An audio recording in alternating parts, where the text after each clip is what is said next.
പ്രിയമുള്ള സഹോദരന്മാരെ, സഹോദരിമാരെ, ഏവർക്കും ദൈവാനുഗ്രഹം എപ്പോഴും ഉണ്ടായിരിക്കട്ടെ. ബിസ്മില്ലാഹിർ റഹ്മാനിർ റഹീം. അപ്പോൾ നാം പറഞ്ഞു വെച്ചത്, അതിനകത്ത് അവരുടെ പ്രാർത്ഥന അള്ളാഹു അതിനൊക്കെ സ്തോത്രം എന്നായിരിക്കും. അതിനകത്ത് അവർക്കുള്ള അഭിവാദ്യം സമാധാനം എന്നായിരിക്കും. അവരുടെ പ്രാർത്ഥനയുടെ അവസാനം ലോകരക്ഷിതാവായ അള്ളാഹുവിന് സ്തുതി എന്നായിരിക്കും. അപ്പോൾ അതിൻ്റെ വിശദീകരണത്തിൽ നമ്മൾ എന്ത് ചെയ്തു? കേരളത്തിൻ്റെ കാര്യം പറഞ്ഞു. കേരളത്തിലേക്ക് കുറച്ച് നല്ലവരായ ജനങ്ങൾ വന്നു. പല നാടുകളിൽ നിന്നും മാറ്റി ഓടിക്കപ്പെട്ടവരും സത്യം പറഞ്ഞതിൻ്റെ പേരിൽ ആട്ടി ഓടിക്കപ്പെട്ട ഒരു കൂട്ടം ജനങ്ങൾ, അവരെ എല്ലാവരും ഒന്നിച്ചു ചേർന്നു. തിന്മയുടെ കക്ഷികൾ ഒന്നാവുന്നത് പോലെ നന്മയുടെ കക്ഷികളും ഒന്നായി മാറും. അങ്ങനെ ഒരു ഒന്നിച്ചു ചേർന്ന് ഒരു സംഘം പേര് കേരളത്തിലെത്തുകയും അപ്പോൾ കേരളമൊക്കെ കടലായിരുന്നു. അപ്പോൾ പരശുരാമൻ എന്ന വ്യക്തിയെ കണ്ടു. അദ്ദേഹം അല്ലെങ്കിൽ നമ്മുടെ നബിയിൽപ്പെട്ട ആളായിരിക്കാം. അപ്പോൾ അദ്ദേഹം എന്ത് ചെയ്തു? മഴ കടൽ നീങ്ങിപ്പോയി.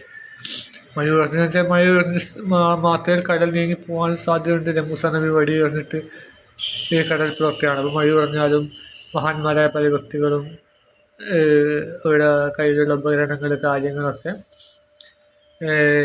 മാലാഖന്മാരെ അയാൾക്ക് പല പവിത്രതയും ശക്തിയും ഉണ്ടാവും.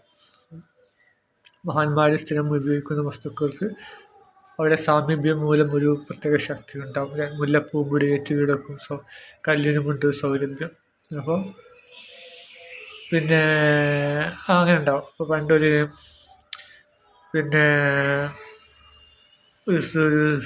ഒരു ജിന്നുണ്ടായിരുന്നു. ഒരു ദുഷ്ട വ്യക്തിയായ ജിന്ന്. ആ ജിന്ന് ഒരു സ്ത്രീയുടെ ശരീരത്തിൽ പ്രവർത്തിച്ച് പല തിന്മകളും പ്രവർത്തിക്കാൻ തുടങ്ങി. ആ സ്ത്രീക്ക് വലിയ ബുദ്ധിമുട്ട്. അങ്ങനെ സ്ത്രീയുടെ പിതാവ് ഒരു വലിയ സൂഫിയുടെ അടുത്ത് വന്നിട്ട് ഇങ്ങനെ പരാതി പറഞ്ഞു. അപ്പോൾ സൂഫി പറഞ്ഞു, അവൻ നിങ്ങളുടെ മകളെ കൊണ്ട് കൊണ്ടുവരാൻ കഴിയുമോ ചോദിച്ചു. ഇല്ല, അത്രക്കും ഡേഞ്ചറിലാണ് അവൾ, ഭയങ്കര ബഹളം വെക്കുകയൊക്കെയാണ് പറഞ്ഞു. എന്നാലും എൻ്റെ ചെരുപ്പുകൾ കൊണ്ട് പോവുക, ചെരുപ്പ് കൊണ്ടുപോയിട്ട് അവളോട് പറയാം, ഈ ചെരുപ്പിൻ്റെ ഉടമസ്ഥൻ എന്നോട് പറഞ്ഞിട്ടുണ്ട് ഈ ശരീരത്തിൽ നിന്ന് ഇറങ്ങിപ്പോകാനാണ്. അങ്ങനെ പിതാവ് എന്ത് ചെയ്തു?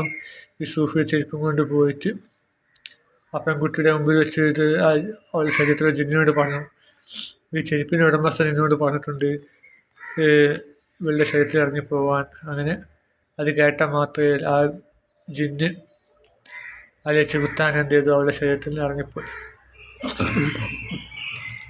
അങ്ങനെ പിന്നെ കുറേ കഴിഞ്ഞ് എന്ത് ചെയ്തു? കുറേ കഴിഞ്ഞ് മറ്റൊരു സ്ത്രീക്ക് അസുഖം വന്നപ്പോൾ ഈ പിതാവ് എന്ത് ചെയ്തു? ഈ ചെരുപ്പ് എടുത്തിട്ട് വീണ്ടും ആ ജിന്നിൻ്റെ ആ ബാധ കൂടിയ ആ സ്ത്രീയുടെ അടുത്ത് വന്ന് പറഞ്ഞതാ. അപ്പോഴത്തേക്ക് ഈ സൂഫി മരണപ്പെട്ടു പോയിട്ടുണ്ട്. ഈ ചെരുപ്പാവട്ടെ ഇദ്ദേഹത്തിൻ്റെ കയ്യിലുമാണ്. ആ സൂഫി ഉപയോഗിക്കുന്ന ചെരുപ്പല്ല, മറിച്ച് ഈ നേരത്തെ കൊണ്ടുകൊടുത്ത പിതാവിൻ്റെ വീട്ടിലൊരു ഭാഗത്ത് വെച്ചിരിക്കുകയാണ്. അങ്ങനെ ചെരുപ്പെടുത്തിട്ട് പറഞ്ഞു, ഈ ചെരുപ്പിൻ്റെ ഉടമസ്ഥൻ പറഞ്ഞിട്ടുണ്ട് ഈ ശരീരത്തിൽ ഇറങ്ങിപ്പോകാൻ. അപ്പോൾ കണ്ട അണ്ടനും അടകോടനും പറഞ്ഞതെന്ന് ഇറങ്ങിപ്പോവില്ല. അപ്പം പറഞ്ഞു വരുന്നത്, മഹാന്മാരായ വ്യക്തികൾ ഉപയോഗിക്കുന്ന വസ്തുക്കളൊക്കെ ചെകുത്താൻ ഭയങ്കര ഭയമാണ്. അവരുടെ കയ്യിലുള്ള വസ്തുക്കൾക്ക് വലിയ പവിത്രതയുണ്ട്. മൂസാ നബി സക്കരിയയുടെ വീട്ടിലേക്ക് വന്നല്ലോ അല്ലേ? അദ്ദേഹം നാടുവിട്ട് പോയപ്പോൾ കണ്ണനടുത്ത് 2 സ്ത്രീകൾ കണ്ടുകയും ആ സ്ത്രീകൾക്ക് വെള്ളം കൊടുക്കുകയും ചെയ്തതിൻ്റെ ഫലമായി പിതാവ് വരെ വിളിപ്പിച്ചു. ആ പെൺകുട്ടികൾ നേരത്തെ വന്നപ്പോൾ പിതാവ് ചോദിച്ചു, നിങ്ങളെ നേരത്തെ വന്നു ചോദിച്ചപ്പോൾ നമുക്കൊരാൾ ഇങ്ങനെ കിണറ്റിൽ നിന്ന് വെള്ളം കോരി തന്നു, അതുകൊണ്ട് നമുക്ക് എളുപ്പം എത്തിപ്പെടാൻ കഴിഞ്ഞതുപോലെ തന്നെ നമുക്ക് ഒരുപാട് ആടുകളെ വകഞ്ഞു മാറ്റി, അല്ലെങ്കിൽ ശക്തി കൊണ്ട് അദ്ദേഹം വകഞ്ഞു മാറ്റി അദ്ദേഹം എന്ത് ചെയ്തു?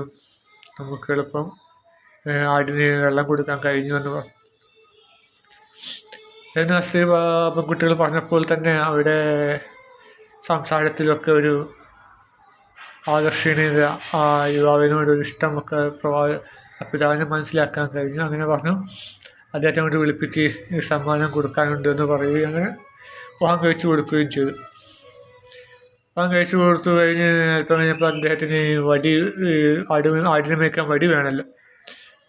അപ്പം പറഞ്ഞു ആ മുറിയിലുണ്ട് വടി, പല വടികളുണ്ട്, അപ്പോൾ എടുത്തോന്ന് പറഞ്ഞപ്പോൾ അദ്ദേഹം എടുത്തു കൊണ്ടുവന്ന വടി സക്കരിയായുടെ പിതാവായ അല്ലെങ്കിൽ പ്രപിതാവായ ഒരു വ്യക്തിയുടെ ഉപയോഗിച്ച വടിയാണ് എടുത്തു കൊണ്ടുവന്നത്. ആ വടി അവിടെ വെക്കല്ലേ, ആ വടി എടുക്കല്ലേ, അത് നമ്മുടെ പിതാമഹൻ ഉപയോഗിച്ച വടിയാണ്, അത് നമ്മൾ കാത്തു സൂക്ഷിച്ച വടിയാണ് എന്ന് പറഞ്ഞു. ഈ വടി മൂസാന്റെ കയ്യിലേക്ക് വീണതായിരുന്നു. ആ വടി മൂസായുടെ കയ്യിലേക്ക് വീണതായിരുന്നു. മൂസാബി അത് കൊണ്ടുപോയി മറ്റൊരു വടി എടുക്കാൻ പോയപ്പോഴും ആ വടി പഴയ വടി തന്നെ പറഞ്ഞു, നീ എന്നെ ഉപേക്ഷിക്കരുത്, ഈ വടി തന്നെ എന്നെ എടുക്കണമെന്ന് പറഞ്ഞു. വീണ്ടും ആ വടി എന്നെ എടുത്ത് കൊണ്ടുവന്നു. അങ്ങനെ എന്ത് ചെയ്തു, നബി ആ വടി മൂസാ നബിക്ക് അനുവദിച്ചു കൊടുത്തു. പറഞ്ഞു വരുന്നത് ഈ മഹാന്മാര് ഉപയോഗിക്കുന്ന വസ്തുക്കൾക്ക് പ്രത്യേക ഒരു കഴിവും കാര്യങ്ങളൊക്കെ ഉണ്ട്. അങ്ങനെ ഈ പരശുരാമ മഴ ഇറങ്ങിയപ്പോൾ അദ്ദേഹം ആ മഴ കൊണ്ട് ഒരുപാട് സൽക്കർമ്മങ്ങൾ ചെയ്തിട്ടുണ്ടാവും. അതുകൊണ്ട് മഴ ഇറങ്ങിയപ്പോൾ കടൽ നീങ്ങിപ്പോവുകയും കരയായി മാറുകയും ചെയ്തു. പിന്നെ മഴ എന്ന് പറയുമ്പോൾ എന്താ, മറ്റൊരു അർത്ഥത്തിൽ നമ്മൾ നിശ്ചയവാദികൾക്ക് മറ്റൊരു അർത്ഥം വേണമെങ്കിൽ എടുക്കാം. എന്താണ് മഴ എന്ന് വെച്ചാൽ, നമ്മൾ മരം വെട്ടാനും ഉപയോഗിക്കും, കല്ല് വെട്ടാനും ഉപയോഗിക്കുന്ന മഴ എന്നാണ് പറയുക, കൽമഴ. ആ കൽമഴ കൊണ്ട് വലിയ പാറക്കല്ലുകളായിരിക്കും ഇവിടെ ഉണ്ടായിട്ടാവും. കേരളം അല്ലേ, കാസർഗോഡ് മുതൽ തിരുവനന്തപുരം വരെ വലിയ പാറകൾ. നമുക്കിപ്പം വയനാട് ലക്കിടിയുടെ ഉയരം 600 മീറ്ററാണ് ഉയരം. 600 മീറ്റർ ഉയരമുണ്ട് വയനാട് അല്ലെങ്കിൽ ലക്കിടി വൈത്തിരി ഭാഗങ്ങൾ അടിവാരവും താഴത്തുള്ള അടിവാരവുമായിട്ട് 600 മീറ്റർ ഉയരമുണ്ട്. അപ്പം ഏകദേശം ആ ഉയരം വരെയാണ് തിരുവനന്തപുരം വരെയുള്ള സ്ഥലങ്ങളിൽ പോകുന്നത്. അപ്പം അത്രയും ഉയരത്തിൽ ഈ മല അവിടെ നിൽക്കണമെങ്കിൽ എന്തായാലും ചെങ്കല്ല് വേണം. ചെങ്കല്ലും കരിമ്പാറകളും ഉണ്ടെങ്കിൽ മാത്രമേ മല അവിടെ നിൽക്കുള്ളൂ. ഒരു മണ്ണാണെങ്കിൽ മല വെള്ളപ്പൊക്കത്തിലും മറ്റും ഒലിച്ചു പോകും. അപ്പം നമ്മുടെ നാട്ടിലൊക്കെ മല അവിടെ മലയായി നിൽക്കുന്നത് കൊണ്ടാണ് അതിനുള്ളിലൊക്കെ ചെങ്കല്ലുണ്ട്, ചെങ്കല്ല് അല്ലെങ്കിൽ കരിങ്കല്ലുണ്ട്. വെറും മണ്ണാണെങ്കിൽ ആ മല അവിടെ നിൽക്കില്ല. അപ്പോൾ ഇങ്ങനെയുള്ള ചെങ്കല്ല് കരിങ്കല്ലിൻ്റെ പാറകളൊക്കെ ആയിരുന്നു കേരളത്തിൽ അങ്ങോളം ഉണ്ടായിരുന്നത്. അപ്പോൾ അതൊക്കെ എന്ത് ചെയ്തു, അദ്ദേഹം കൽമഴ കൊണ്ട് അദ്ദേഹം വെട്ടി മാറ്റി താഴ്ത്തി കൊടുത്തു. അങ്ങനെ അവർക്ക് കരയാക്കി കൊടുത്തു എന്ന് വേണമെങ്കിലും പറയാം.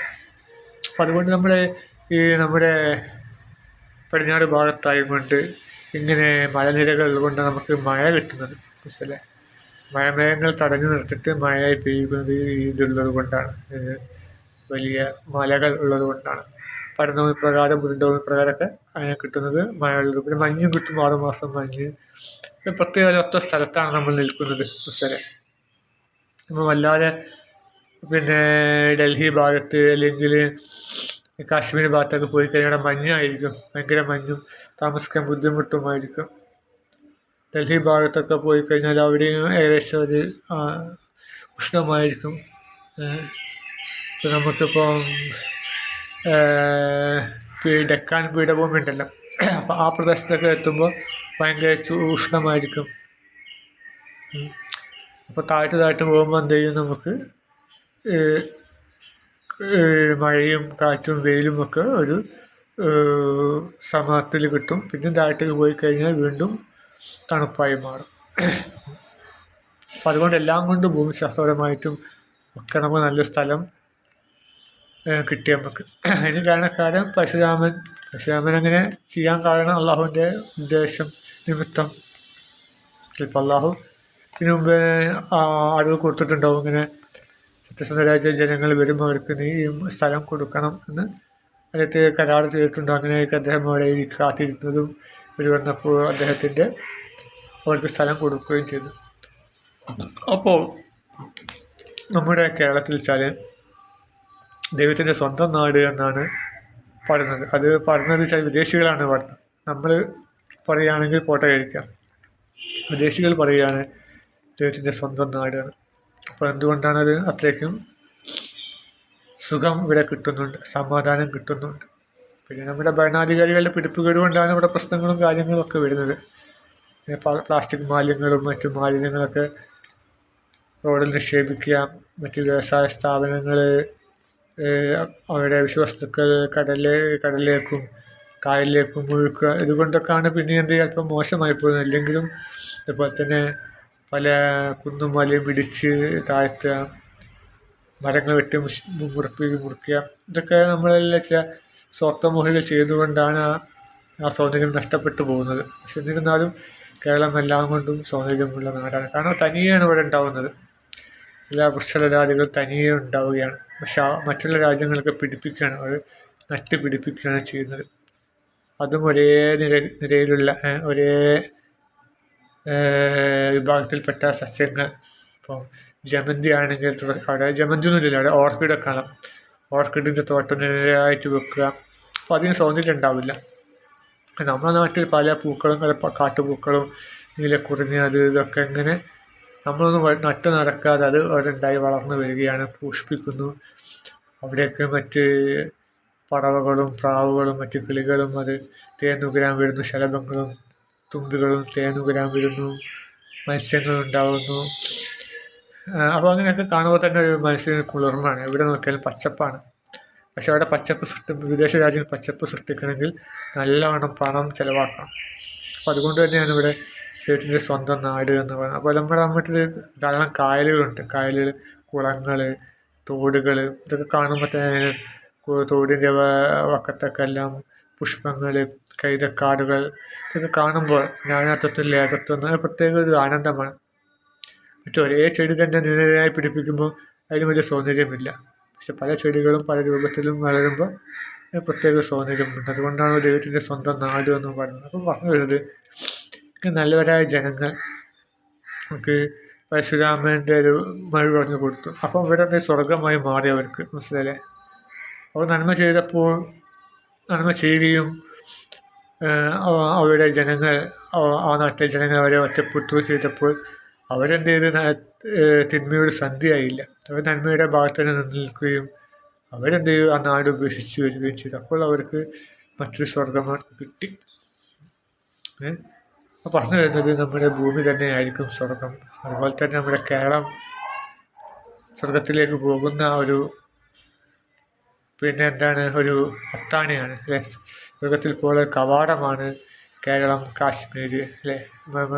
ഭൂമിയിൽ ഇങ്ങനെ സ്വർഗീയ തുല്യമായ സ്ഥലങ്ങളുണ്ടെങ്കിൽ അത് ഒന്ന് കേരളമാണ്, പിന്നെ കാശ്മീരാണ് അല്ലേ? സൗന്ദര്യമുള്ള സ്ഥലം. ഗൾഫിലൊക്കെ ഇപ്പോൾ അതുപോലെ തന്നെ പച്ചപ്പ് വിരിയിക്കുമെന്ന് പ്രവാചകൻ പറഞ്ഞിട്ടുണ്ട്. ഗൾഫിൽ പച്ചപ്പ് നല്ല ഉണ്ടാവും, അല്ലാതെ പച്ചപ്പ് വിരിയും എന്ന് പറയുന്നുണ്ട്. നല്ല പുഷ്പങ്ങളും വൃക്ഷങ്ങളും ഒക്കെ ഉണ്ടാവും എന്ന് പ്രവാചകൻ പറഞ്ഞിട്ടുണ്ട്. അതിൻ്റെ അടിസ്ഥാനത്തിൽ ഇപ്പം ഗൾഫ് ഭരണാധികാരികൾ ഇപ്പോൾ നല്ലവണ്ണം അവിടെ ചെടികളൊക്കെ കുഴിച്ചിടുകയും ഒക്കെ ചെയ്യുന്നുണ്ട്. ധാരാളം കേരളത്തിലുള്ളതിനേക്കാളും നല്ല പച്ചപ്പൊക്കെ അവിടെ ഉണ്ട്. അള്ളാഹു അങ്ങനെ ഭൂമി മുഴുവൻ നല്ല സസ്യശ്യാമള ഭൂമിയാക്കി മാറ്റട്ടെ. പറഞ്ഞു വരുന്നത് നമ്മുടെ ഭൂമി തന്നെയായിരിക്കും സ്വർഗമാവും എന്നാണ് പറയുന്നത്. അല്ലാതെ നമുക്ക് ഭൂമിക്ക് പുറത്തും ഏഴാനാകാശത്തിന് പുറത്തും സ്വർഗമുണ്ടാവും. അക്കാലത്തെ ജനങ്ങളെല്ലാം അങ്ങനെയാണ് വിശ്വസിച്ചിരുന്നത്. ഏഴാനാകാശത്തിൻ്റെ അപ്പുറത്താണ് സ്വർഗവും. പ്രവാചകൻ അള്ളാഹുവിനെ കണ്ടുമുട്ടതും ഏഴാനാകാശത്തിന് അപ്പുറത്ത് വെച്ചാണ്. അങ്ങനെയും വരാം. പക്ഷേ ഭൂമിയിലും സ്വർഗമാവാൻ സാധ്യതയുണ്ട്. നമുക്ക് നാമേ പണിവതു നരകം അല്ലേ? പണിവതു നാഗം നരകവും അതുപോലെ അല്ലേ? നാഗം എന്ന് വെച്ചാൽ സ്വർഗം അല്ലേ? സ്വർഗവും നരകമൊക്കെ നമ്മൾ തന്നെ ഭൂമിയിൽ പണിയാം. നമ്മുടെ മനസ്സാണ് ശരിക്കും. മനസ്സും നമ്മുടെ സ്വർഗവും നരകവുമാക്കാൻ നമുക്ക് കഴിയും. മനസ്സിൽ നമ്മൾ നല്ല ചിന്തകളൊക്കെ സന്നിവേശിപ്പിച്ചാൽ മനസ്സ് സമാധാനമാവും, അവിടെ സ്വർഗമാവും. അപ്പോൾ തിന്മയും അസൂയയും കുശുമ്പും കുന്നായ്മ നമ്മുടെ മനസ്സിൽ അധികരിപ്പിച്ചാൽ എന്തെയും അത് ആ മനസ്സും ആ ശരീരവും തിന്മയുടെ വക്താവായി മാറും. അങ്ങനെ നമ്മൾ നന്മയുടെ വക്താവാനും അങ്ങനെ സ്വർഗത്തിൽ വസിക്കാനും ഭൂമിയിൽ തന്നെ സ്വർഗം ലഭിക്കുന്ന ആ ഭാഗ്യമായ കൂട്ടത്തിൽ അള്ളാഹു നമ്മൾ ഉൾപ്പെടുത്തുമാറാകട്ടെ. ആമീൻ.